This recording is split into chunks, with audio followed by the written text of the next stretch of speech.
Day 172. 1 Kings chapter 10 and 11. 2 Chronicles chapter 9.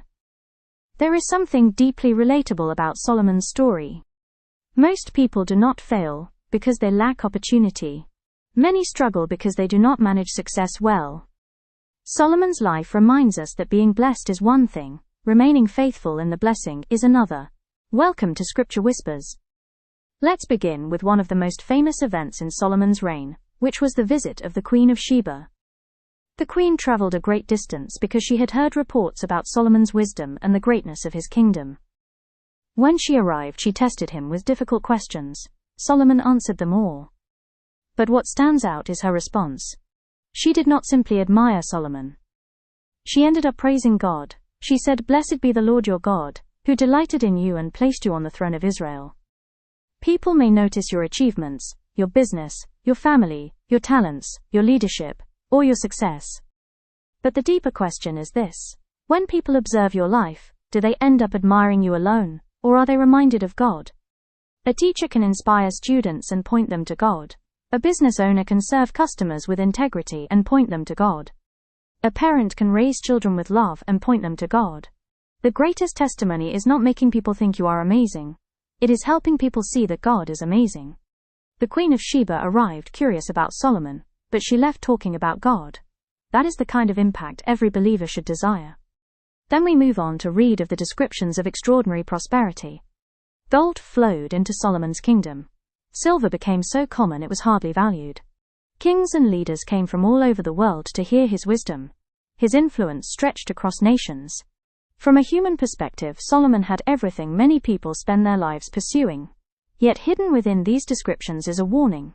Success is not just a reward, it is also a test.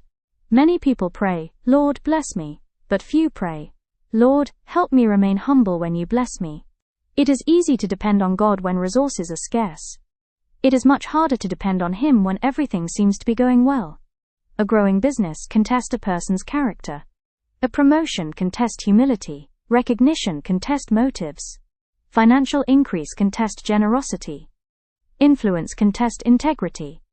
The question is not whether God can trust us in difficult seasons. The question is whether He can trust us in successful seasons. Solomon passed many tests of adversity. Unfortunately, he later struggled with the test of abundance. May we never become so comfortable with God's gifts that we forget our need for God Himself. Next we come to one of the saddest moments in Solomon's story. The man who built the temple and wrote wisdom-filled words gradually drifted from wholehearted devotion to God. The Bible tells us that Solomon loved many foreign women and married women from nations God had specifically warned Israel about. Over time, these relationships influenced his heart. His wives turned away his heart after other gods. Notice that Solomon's downfall did not happen overnight. It happened gradually. One compromise became another. One exception became a habit. One step away from God became many steps away. This is how spiritual drift usually works.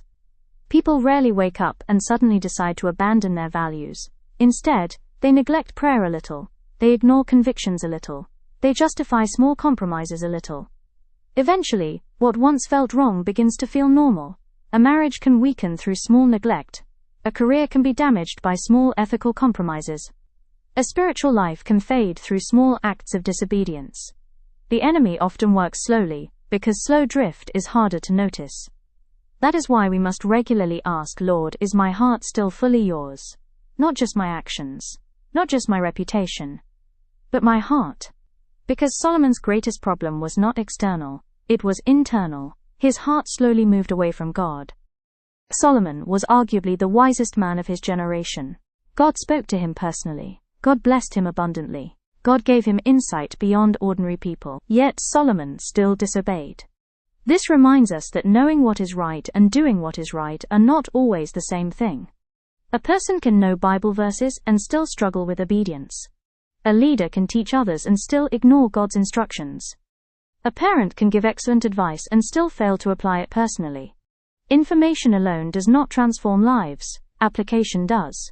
We live in a world overflowing with information. Podcasts, books, sermons, videos, and courses are available everywhere. But transformation does not happen through hearing alone. Transformation happens through obedience. Sometimes we are looking for new revelations when God is waiting for us to obey the last thing He already told us. The greatest measure of spiritual maturity is not how much we know, it is how faithfully we obey what we know. Solomon had wisdom. What he needed was continued obedience. And so do we.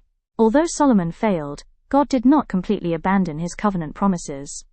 Because of God's promise to David, Solomon's kingdom would not be entirely removed during his lifetime.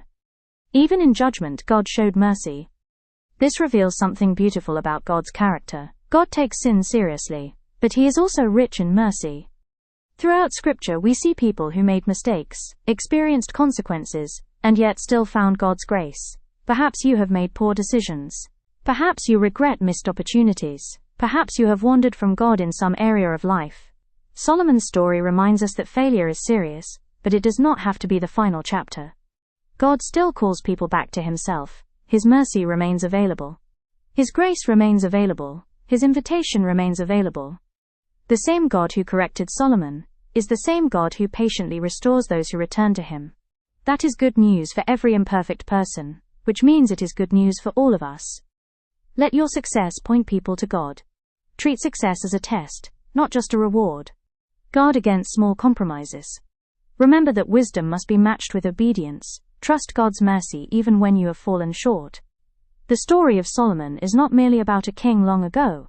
It is about every person who has ever been blessed, tempted, distracted, corrected, and invited back into God's presence. May we learn from both His greatness and His mistakes. And may we choose every day to keep our hearts fully devoted to the Lord.